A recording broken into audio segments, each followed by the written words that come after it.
অন্য হাদিসের মধ্যে আসছেন, একাধিক হাদিস রয়েছে শবে বরাত সম্পর্কে। এক হাদিসের মধ্যে আসছে আল্লাহর রাসূল নামাজ পড়তেছেন, নামাজের মধ্যে সিজদার মধ্যে এমন দীর্ঘ সময় অতিবাহিত হয়ে গেছে। আয়েশা রাদিয়াল্লাহু তাআলা আনহা চিন্তা করলেন রাসূল সিজদার মধ্যে নাকি মারা গেছে নাকি এত দীর্ঘ সময় কেন সিজদার মধ্যে। অপেক্ষা করতে করতে এক পর্যায়ে আল্লাহর রাসূলের পায়ের সাথে একটু হাত লাগাইলো, দেখলো পাটা নাড়াচাড়া করতেছে। তখন তিনি নিশ্চিত হলেন আল্লাহর রাসূল জীবিত রয়েছেন। নামাজ যখন শেষ হলো আল্লাহর রাসূল সাল্লাল্লাহু আলাইহি ওয়াসাল্লামকে জিজ্ঞাসা করলেন, ইয়া রাসূলুল্লাহ, ইয়া হাবিবাল্লাহ, আপনি আজকে এত দীর্ঘ সময় ধরে নামাজ পড়েছেন, আমি তো ভাবছিলাম আপনি ইন্তেকাল করেছেন। এত লম্বা সিজদা দিয়েছেন, এত লম্বা সময় নিয়ে ইবাদত করেছেন, নামাজ পড়েছেন। তখন আল্লাহর রাসূল সাল্লাল্লাহু আলাইহি ওয়াসাল্লাম বলেছেন, এই রাত্র আল্লাহ তাআলার পক্ষ থেকে এমন গুরুত্বপূর্ণ ফজিলতের রাত, আল্লাহ তাআলা দুনিয়ার জমিনের মধ্যে অসংখ্য অগণিত লক্ষ কোটি কোটি মানুষকে এই রাত্রে মাফ করে দেন। সুবহানাল্লাহ। এবং কি আমল নামার মধ্যে এই রাত্রে আল্লাহ তাআলার কুদরতি রহমত দ্বারা আমল নামার মধ্যে এত কোটি কোটি পরিমাণ নেক দান করেন। সুবহানাল্লাহ। অন্য হাদিসের মধ্যে আল্লাহর রাসূল আলাইহি ওয়াসাল্লাম বলেন, ইযা কানাত লাইলাতুন নিসফি মিন শাবান ফাকুমু লাইলাহা ওয়া সুমু ইয়াওমাহা।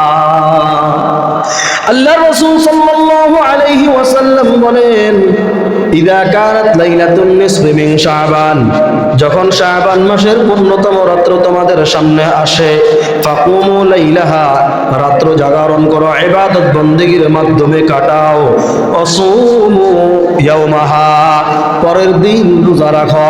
ফাইন্নাল্লাহ তাআলা, আল্লাহর রাসূল বলেন আল্লাহ রাব্বুল আলামিন শাবান মাসের 15 তারিখ রাত্রে সপ্তম আরশ আজিম থেকে সরাসরি প্রথম আসমানে চলে আসেন। সুবহানাল্লাহ বলেন। প্রথম আসমানের মধ্যে আল্লাহর রাসূল সাল্লাল্লাহু আলাইহি ওয়াসাল্লাম আসার পরে ঘোষণা করেন, আলা মিন মুস্তাগফিরিন ফাগফির লাহ। আল্লাহর রাসূল বলেন, কে আছো আমার কাছে ক্ষমা প্রার্থনাকারী, আমি তাকে মাফ করে দিব। সুবহানাল্লাহ। আলা মিন মুস্তাগফিরিন ফাগফির লাহ, আলা মিন মুস্তারজিকিন ফারযুক লাহ, কে আছো রিজিক প্রত্যাশী, আমি তাকে ভরপুর রিজিক দিয়া দিব। সুবহানাল্লাহ। বলেছেন, কে আছো আমার কাছে বিপদ থেকে দূর হওয়ার জন্য প্রত্যাশা করবা, দোয়া করবা, আমি তার দোয়া কবুল করে তাকে সব ধরনের বিপদ চিন্তা পেরেশানি থেকে মুক্ত করে দিব। সুবহানাল্লাহ। তারপর বলেছেন, আলা কাদা আলা কাদা হাত্তা ইয়াতলু আল ফজর। আল্লাহর রাসূল বলেন, এই ঘোষণা আল্লাহ তাআলা ফজরের নামাজ পর্যন্ত করতে থাকেন। সুবহানাল্লাহ বলেন। অন্য হাদিসের মধ্যে আল্লাহর রাসূল বলেন, অন্য হাদিসের মধ্যে বলেন, এই রাত্র আল্লাহ তাআলা দুই ব্যক্তিকে মাফ করবেন না, এছাড়া আল্লাহ যাকে ইচ্ছা তাকে আল্লাহ তাআলা মাফ করে দেন। সুবহানাল্লাহ। এজন্য কুরআনুল কারীমের মধ্যে আল্লাহ রাব্বুল আলামিন বলেন, কুল ইয়া ইবাদিয়াল্লাযীনা আসরাফু আলা আনফুসিহিম লা তাকনাতু মির রাহমাতিল্লাহ। আল্লাহ তাআলা বলেন, হে আমার বান্দারা, যারা অপরাধী, যারা গুনাহ করেছো, অন্যায় করেছো, ইবাদিয়াল্লাযীনা আসরাফু আলা আনফুসিহিম, নিজের নফসের সাথে জুলুম করেছো, নফসের সাথে অন্যায় করেছো, লা তাকনাতু মির রাহমাতিল্লাহ, তোমার অন্যায়ের থেকেও আমার রহমত কোটি গুণ বড়। সুবহানাল্লাহ। অতএব আমার রহমত থেকে নিরাশ হয়ো না। লা তাকনাতু মির রাহমাতিল্লাহ, ইন্নাল্লাহা ইয়াগফিরুদ যুনুবা জামিআ, আমার কাছে ক্ষমা চাও, আমি আল্লাহ তাআলা তোমাকে মাফ করে দিব। সুবহানাল্লাহ। ইয়া আইয়ুহাল্লাযীনা আমানু তুবু ইলাল্লাহি তাওবাতান নাসুহা। আল্লাহ রাব্বুল আলামিন বলেন, তোমরা আন্তরিক তাওবা করো, যেই তাওবার পরে আর অন্যায়ের দিকে যাইবা না, যেই তাওবার পরে আর গুনাহ করবা না, যেই তাওবার পরে আর নামাজ ছাড়বা না, যেই তাওবার পরে আর বেপরদা চলবা না, যেই তাওবার পরে আর সুদ খাইবা না, যেই তাওবার পরে আর ঘুষ খাইবা না, যেই তাওবার পরে আর হারাম করবা না, হারাম খাইবা না, যেই তাওবার পরে আর জিনার দিকে নজর দিবা না, যেই তাওবার পরে আর অন্যের উপরে জুলুম করবা না, যেই তাওবার পরে আর জবান দিয়ে কোনো মুসলমানকে কষ্ট দিবা না, এমন তাওবা আমার দরবারে আন্তরিকভাবে করো। তুবু ইলাল্লাহি তাওবাতান নাসুহা আসা রাব্বুকুম আন ইউকাফিরা আনকুম সাইয়্যাতিকুম। তাহলে আশা করা যায় এমন নিয়তে যদি আন্তরিকভাবে তাওবা করো, আশা করা যায় আল্লাহ তাআলা তোমার অন্যায়কে তোমার থেকে দূর করবেন। সুবহানাল্লাহ বলেন। সাইয়্যাতিকুম ওয়া ইয়াগফির লাকুম, আল্লাহ রাব্বুল আলামিন বান্দাকে maaf করে দিবেন। সুবহানাল্লাহ। এজন্য তওবা করতে হবে এমন ভাবে যে যেই অপরাধগুলো অন্যায় চলতেছে, অপরাধগুলো করতেছি, এই অপরাধগুলো আর জীবনে করব না, এই নিয়তে আল্লাহর দরবারে তওবা করা, এই নিয়তে আল্লাহর দরবারে কি করা? তওবা করা। মালিক ইবনে দিনার রাহমাতুল্লাহি আলাইহি একজন বুজুর্গ ছিলেন, অনেক বড় একজন আল্লাহ ওয়ালা ছিলেন, যিনি মদ কখনো কাজা করতেন না, মদ কখনো কি করতেন না? কাজা করতেন না, ছাড়তেন না। নামাজ নাই, দিন নাই, শরীয়ত নাই, মন যেমনি চাই এমনি চলতেন। এমন একজন নাফরমান ব্যক্তি ছিলেন মালিক ইবনে দিনার রাহমাতুল্লাহি আলাইহি।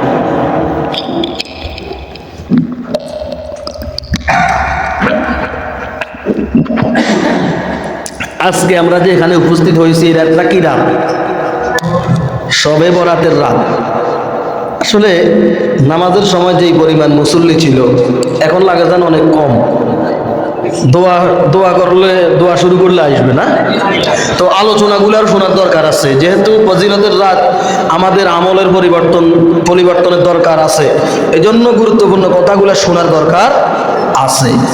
মালিক ইবনে দিনার রাহমাতুল্লাহি আলাইহি ছিলেন একজন পাপিষ্ঠ বান্দা, একজন অপরাধী ব্যক্তি, একজন মদে নেশাক্ত ছিলেন, আসক্ত ছিলেন। এমন ব্যক্তি শবে বরাতের রাত্রে মদ পান করলেন। কি করলেন? মদ পান করলেন। তার একটা মেয়ে সন্তান ছিল, যেই সন্তানটা মারা গেল অল্প বয়সে, 6 থেকে 7 বছর বয়সে তার মেয়েটা মারা গেল। তার সামনে যখন শবে বরাতের রাত আসলো, শবে বরাতের রাত্রে সে মদ পান করলেন। মদ পান করে তিনি ঘরের মধ্যে ঘুমাইয়া যান। তিনি ঘরের মধ্যে যখন ঘুমাইয়া গেলেন, এই ঘুমের ঘরের মধ্যে স্বপ্নে দেখতেছেন কিয়ামতের মাঠ কায়েম হয়ে গেছে। কিসের মাঠ? কিয়ামতের ময়দান কায়েম হয়ে গেছে। এই দৃশ্য যখন ঘুমের মধ্যে দেখলেন, কিয়ামতের ময়দান যখন কায়েম হয়ে গেল, তিনি হঠাৎ করে দেখলেন একটা সাপ তার দিকে আসতেছে। কি আসতেছে? একটা সাপ হু হু হু হু করে তার দিকে আসতেছে আক্রমণের জন্য। তিনি পাগল পাড়া হয়ে দৌড় শুরু করলেন। দৌড়াইতে দৌড়াইতে দেখলেন একজন মুরব্বী দাঁড়িয়ে আছে। মুরব্বীকে ডাক দিয়া বললেন, ও আল্লাহর বান্দা, আমাকে বাঁচাও।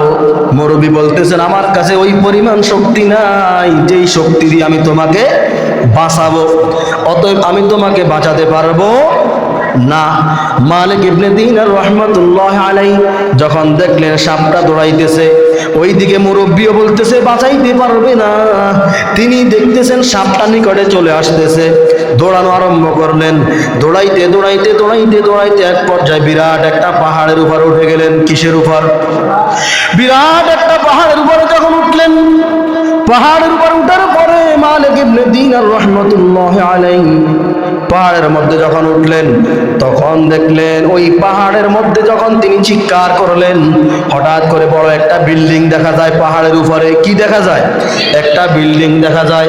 ওই বিল্ডিং থেকে একটা ছোট বাচ্চা, যে বাচ্চাটা, যেই মেয়ে সন্তানটা তার ছোট অবস্থায় মারা গেল, ওই মেয়ে সন্তানটা বিল্ডিং থেকে দৌড়াইয়া আব্বা আব্বা বলে তার কাছে চলে আসতেছে। সুবহানাল্লাহ। মেয়েটা যখন বাবার সামনে আসতেছেন, বাবাও মেয়ের দিকে তাকিয়ে রইলেন আর চিন্তা করলেন, এই পাহাড়ের উপর আমার মেয়ে কোথায় থেকে আসছে?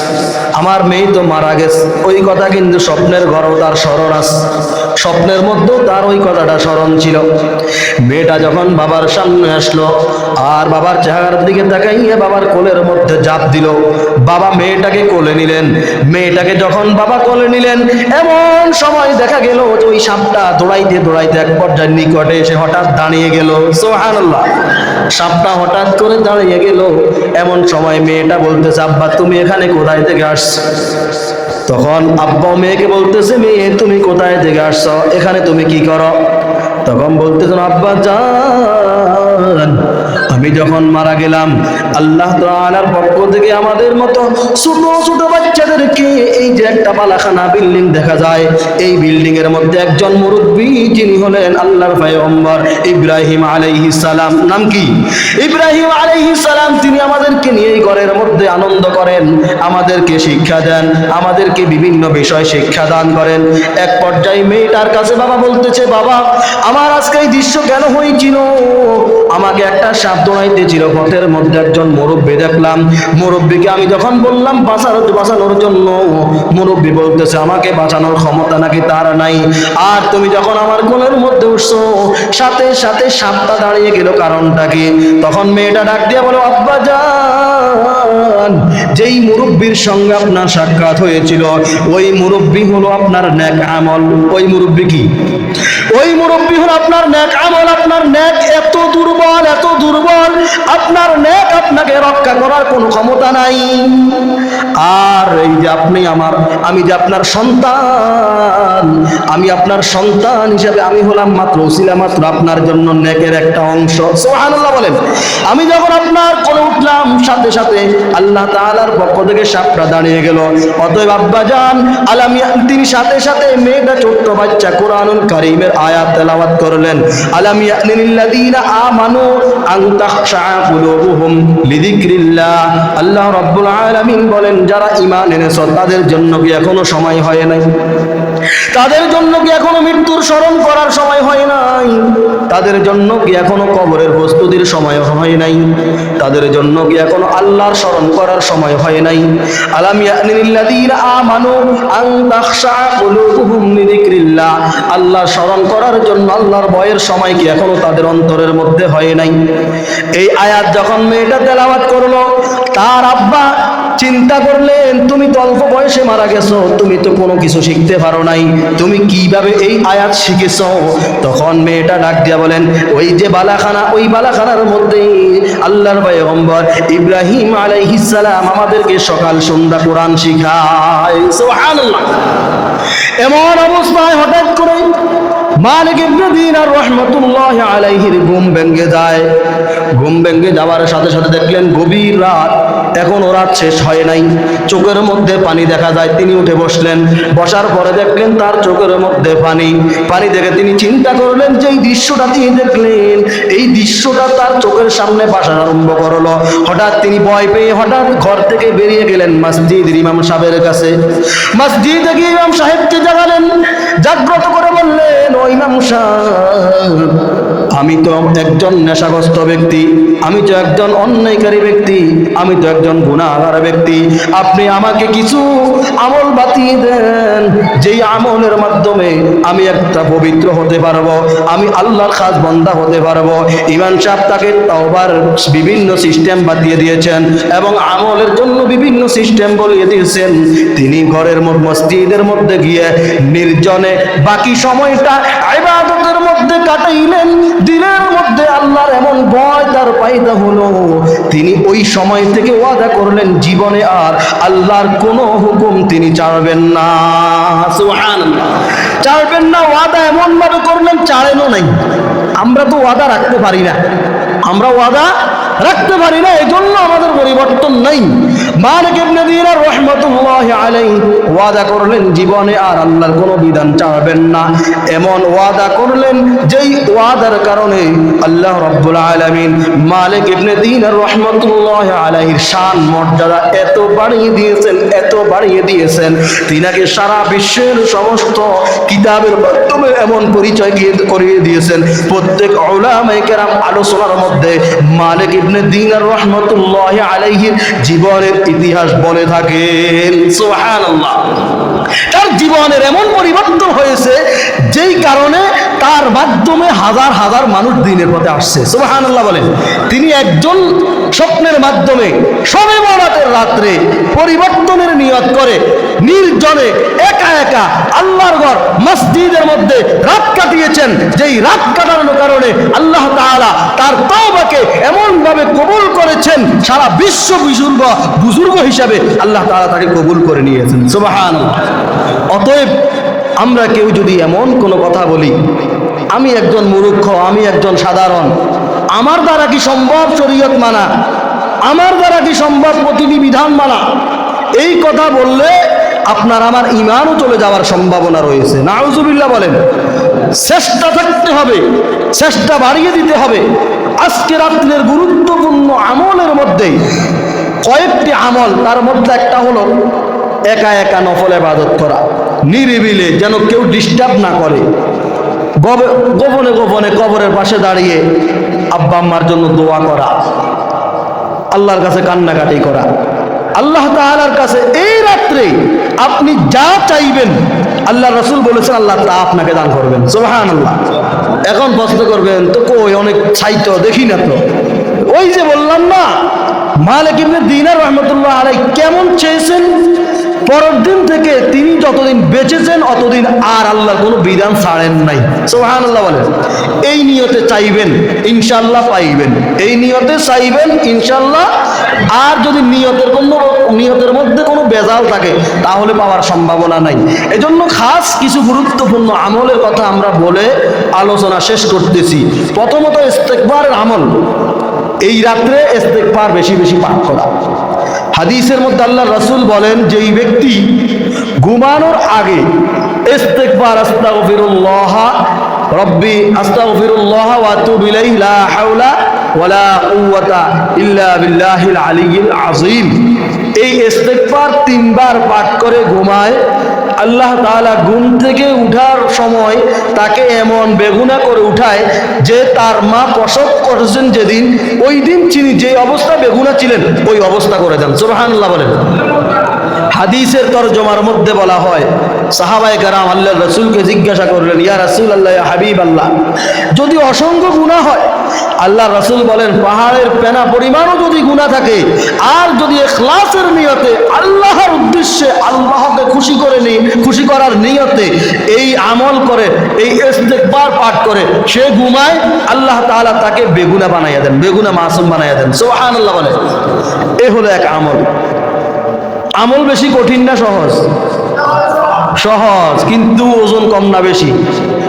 আমরা দেখেন দুনিয়ার অনেক কিছু আমরা ফাও জিনিস যেখানে যায়, যেখানে দেওয়া হয়, পাওয়ার বিষয় শুনলে আমরা কার আগে কে যাইব, কিন্তু আল্লাহ তাআলা যে আমাদের জন্য এমন এমন গুরুত্বপূর্ণ সময় দিয়েছেন, ওয়াইন তাউদ্দু নি'মাতাল্লাহি লা তুহসুহা, আল্লাহ বলেন তোমরা একটা একটা করে যদি গণো, কিয়ামত পর্যন্ত গুনতে থাকবা, কিন্তু আমার নেয়ামত গুনে শেষ করতে পারবা না। সুবহানাল্লাহ বলেন। তাহলে এত গুরুত্বপূর্ণ নেয়ামত আল্লাহ আমাদেরকে দান করেছেন। ওই যে আমরা আলোচনা করছিলাম না, অন্যান্য নবীদের উম্মতদের ক্ষেত্রে সকাল থেকে সন্ধ্যা পর্যন্ত একাধারে আমল, কিন্তু আমল নামার ওজনের মধ্যে আমাদের থেকেও কম, আমাদের থেকেও কম। তাদের আমল 24 ঘন্টা, আর আমাদের আমলের সময় হলো আসরের নামাজ থেকে মাগরিবের নামাজ পর্যন্ত। সুবহানাল্লাহ বলেন। 1 ঘন্টা, সোয়া 1 ঘন্টা যদি আমরা আমলে মনোযোগী হয়ে তাসবিহ পাঠ করি, আর অন্যান্য নবীর উম্মতরা যদি সকাল থেকে সন্ধ্যা, সন্ধ্যা থেকে সকাল 24 ঘন্টা তাসবিহ পাঠ করে, তার আমল নামায় যেই পরিমাণ নেক জমা হবে, আপনার আমার আমল নামায় 1 ঘন্টা, সোয়া 1 ঘন্টা আমল করলে তার থেকেও বেশি নেক জমা হবে। সুবহানাল্লাহ। এজন্য গুরুত্বপূর্ণ আমল অল্প কম, কিন্তু সওয়াব অনেক বেশি, সওয়াব অনেক বেশি। এই হলো একটা আমলের কথা বলেছি। এবার আসেন আরেকটি আমল, সাইয়্যিদুল ইস্তেগফার। সাইয়্যিদুল ইস্তেগফারের ফজিলতের অনেকগুলো কথা রয়েছে, আমরা 2টা কথা বলবো। প্রথম কথা হলো সাইয়্যিদুল ইস্তেগফার আমল সকাল এবং সন্ধ্যা, ফজরের সময় এবং মাগরিবের সময়। কোনো ব্যক্তি যদি ফজরের সময় সাইয়্যিদুল ইস্তেগফার পাঠ করে, আর যদি ওই ব্যক্তি মাগরিবের নামাজের আগে ইন্তেকাল করেন, আল্লাহ তাআলা তাকে ঈমানদার বানাইয়া জান্নাতের মেহমান বানাইয়া তারপরে দুনিয়া থেকে নিবেন। সুবহানাল্লাহ। আর কোনো ব্যক্তি যদি মাগরিবের নামাজের সময় সাইয়্যিদুল ইস্তিগফার পাঠ করি, আর পরের দিন রাত্র শেষ হইয়া যখন ফজরের নামাজের সময় হবে, ফজরের নামাজের সময় যদি সে মারা যায়, আল্লাহ তাআলা এই রাত্রে তাকে মৃত্যু নিবেন এমন ভাবে যেন তার আমল নামায় কোনো গুনাহ থাকবে না। সুবহানাল্লাহ। তিনি একজন জান্নাতের মেহমান হয়ে মারা যাবেন। সুবহানাল্লাহ। এ হলো একটা গুরুত্ব ফজিলত। আরেকটি ফজিলতের মধ্যে আল্লাহর রাসূল বলেছেন, সকাল বেলা থেকে সন্ধ্যা পর্যন্ত এই সময়ে তার মৃত্যুর জন্য একটি গ্যারান্টি সম হয়ে যায়। সুবহানাল্লাহ বলেন। গ্যারান্টির মতো একটা বিষয় হয়ে যায়। যদি কেউ ফজরের নামাজের পরে পড়ে, তাহলে মাগরিবের আগ মুহূর্তে তার মৃত্যু হওয়ার সম্ভাবনা খুব কম হবে। সুবহানাল্লাহ। আবার যদি কোনো ব্যক্তি মাগরিবের নামাজের সময় পাঠ করে, ফজরের নামাজের আগ মুহূর্ত পর্যন্ত তার মৃত্যু হওয়ার সম্ভাবনা খুব কম। মৃত্যু হওয়ার সম্ভাবনা খুব কম। এই সময়ের মধ্যেও যদি তার মৃত্যুর তালিকা থাকে, হাদিসের ব্যাখ্যার মধ্যে বলা হয়েছে এই সময়ের মধ্যে যদি তার মৃত্যুর তালিকার মধ্যে নাম থাকে, তার তালিকাটা সামনে অগ্রসর করানো হয়। সুবহানাল্লাহ বলেন। আল্লাহ তাআলা হায়াতের মধ্যে এভাবে বৃদ্ধি করে দেন। তো প্রশ্ন আসতে পারে, ওই যে বলেছিলাম যদি মৃত্যু হয় তাহলে নেককার, যদি মৃত্যু না হয় তাহলে ইমানদার। ইমানদার এবং নেককার ফজিলত হলো এই সাইয়্যিদুল ইস্তিগফারের মধ্যে সর্বোত্তম ফজিলত। সুবহানাল্লাহ। সাইয়্যিদুল ইস্তিগফার সবাই পারে না। اللهم أنت ربي لا إله إلا أنت خلقتني وأنا عبدك وأنا على عهدك ووعدك ما استطعت أعوذ بك من شر ما صنعت أبوء لك بنعمتك علي وأبوء بذنبي فاغفر لي فإنه لا يغفر الذنوب إلا أنت। এই হলো সাইয়্যিদুল ইস্তিগফার। আরেকটা আমলের কথা বলে আলোচনা শেষ করতেছি ইনশাআল্লাহ। আরেকটা আমলের কথা বলতাম না ইনশাআল্লাহ। সাইয়্যিদুল ইস্তিগফারের আমল আমরা এখন বলবো, কিন্তু আপনারা করতে একটু সময় লাগবে, যেহেতু শিখার একটা বিষয় রয়েছে। এটা শিখার একটা বিষয় নাই, শিখার দরকার আছে। তো সবাই হয়তো বা মুখস্থ করতে পারবেন না, তবে ইস্তিগফার সবাই পারবেন। ইস্তিগফারের আমল যথারীতি আপনি পালন করার চেষ্টা করেন। সহিহ বুখারীর হাদিস স্পষ্ট, আল্লাহর রাসূলের হাদিসের মধ্যে আল্লাহর রাসূল বলেছেন, ঘুমানোর আগে ইস্তিগফার 3 বার পাঠ করলে ঘুম থেকে সে বেগুনাহ মাসুম হয়ে উঠবেন। সুবহানাল্লাহ। তাহলে ওটার ফজিলত অনেক বেশি। সাইয়্যিদুল ইস্তিগফারের ফজিলত বেশি, হায়াতের মধ্যে বরকত। ইস্তিগফারের কারণে আমলনামা থেকে গুনাহ মাফ, আমলনামার মধ্যে নেক বেশি হয়ে যায়। সুবহানাল্লাহ বলেন। এবার আসেন আমরা আরেকটি আমলের কথা বলি। সেই আমলটা হলো সালাতুত তাসবিহ নামাজ। সালাতুত তাসবিহ নামাজ। এই নামাজ পড়ার অনেক সময় লাগে, অনেক সময় 1 ঘন্টাও লাগে, 40 মিনিট 45 মিনিটও লাগে যায়। 4 রাকাত নামাজ। কয় রাকাত? 4 রাকাত। নামাজের ফজিলত বলার আগে নামাজের নিয়ম বলার আগে নামাজের ফজিলতটা একটু বলতাম নি। আল্লাহ রাসূল বলেন যে এই ব্যক্তি, সাহাবায়ে কেরামদেরকে আল্লাহ রাসূল বলেন, তোমরা প্রতিদিন সালাতুত তাসবিহ নামাজ একবার করে পড়ো। যদি প্রতিদিন পড়তে না পারো তাহলে সপ্তাহে একবার পড়ো। আর যদি সপ্তাহে একবার পড়তে না পারো তাহলে মাসে একবার পড়ো। আর যদি মাসে একবার পড়তে না পারো তাহলে বছরে একবার পড়ো। আর যদি বছর মানে দেখেন যত দূরে তত তার জন্য সম্ভাবনা কম। বছরে যদি না পারো জীবনে হলেও পড়ো। হাদিসের ব্যাখ্যার মধ্যে অনেক কথা রয়েছে। এবার আসেন ফজিলতের কথা বলি। ফজিলতের আল্লাহর রাসূল পড়ার কথা বলেছেন, গুরুত্ব দিয়েছেন। তো ফজিলত নাই, ফজিলত আছে বলেই তো গুরুত্ব দিয়েছেন। আল্লাহর রাসূল বলেছেন যে এই ব্যক্তি সালাতুত তাসবিহ নামাজ পাঠ করবে, কিয়ামতের ময়দানে আল্লাহর দরবারে তার থেকেও বেশি নেক নিয়ে কেউ হাজির হতে পারবে না। সুবহানাল্লাহ বলতেন না? আওয়াজ করে বলেন সুবহানাল্লাহ। কিয়ামতের ময়দানে লক্ষ কোটি মানুষ হাজির হবে। যেই ব্যক্তি সালাতুত তাসবিহ নামাজ পাঠ করবে, আল্লাহ রাসূল বলেন তার আমল নামায় এত পরিমাণ নেক জমা থাকবে, কিয়ামতের ময়দানে তার থেকেও বেশি নেক নিয়ে কেউ আল্লাহর দরবারে উপস্থিত হতে পারবে না। সুবহানাল্লাহ। এজন্য সালাতুত তাসবিহ নামাজের নিয়ম আমরা এখন বলবো। যাদের সময় সুযোগ হয়, যাদের সম্ভব হয় তারা পড়ার চেষ্টা করব। সালাতুত তাসবিহ নামাজ 4 রাকাত। কয় রাকাত? 4 রাকাত। নামাজের নির্দিষ্ট করে নিয়ত নাওয়াইতু ওয়া নিয়তগুলোর পড়ার কোনো নিয়ম নাই। পড়বেন সালাতুত তাসবিহ নামাজের নিয়ত করতেছি, এই কথা বলে আল্লাহু আকবার, এই কথা বলে আল্লাহু আকবার। আল্লাহু আকবার বলার পরে সানা আমরা নামাজে পড়ি না? সানা পড়ার পরে একটা দোয়া আছে, সুবহানাল্লাহ আলহামদুলিল্লাহ ওয়ালা ইলাহা ইল্লাল্লাহু ওয়াল্লাহু আকবার।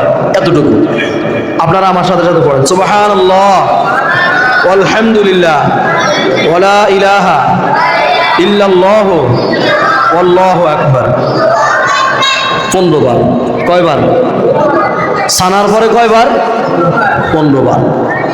এবার 15 বার শেষ যখন হবে তখন সূরা ফাতিহা, আউযু বিল্লাহি বিসমিল্লাহ মনে মনে পড়ে সূরা ফাতিহা, আলহামদু সূরা, আর আলহামদু সূরা শেষ করার পরে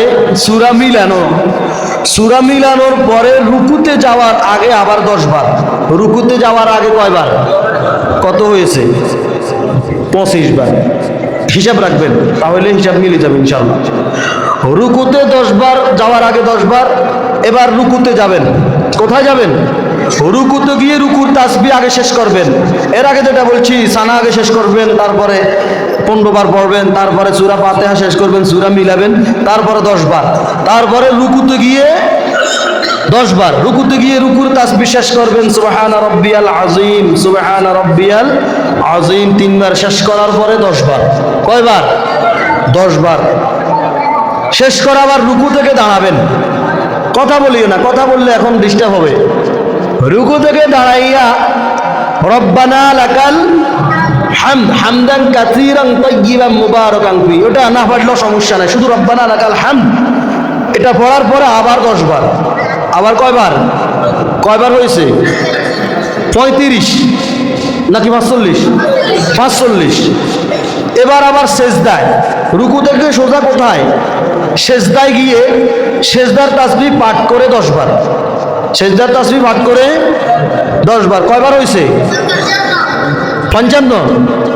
এবার সেজদা থেকে উঠে 2 সেজদার মাঝখানে একটা দোয়া আছে, দোয়া না পড়লে সমস্যা নাই, রব্বি গফিরলি ওয়ারহামনি ওয়াআফিনি ওয়াহদিনি ওয়ারযুকনি, এটা না পড়লেও অসুবিধা নাই।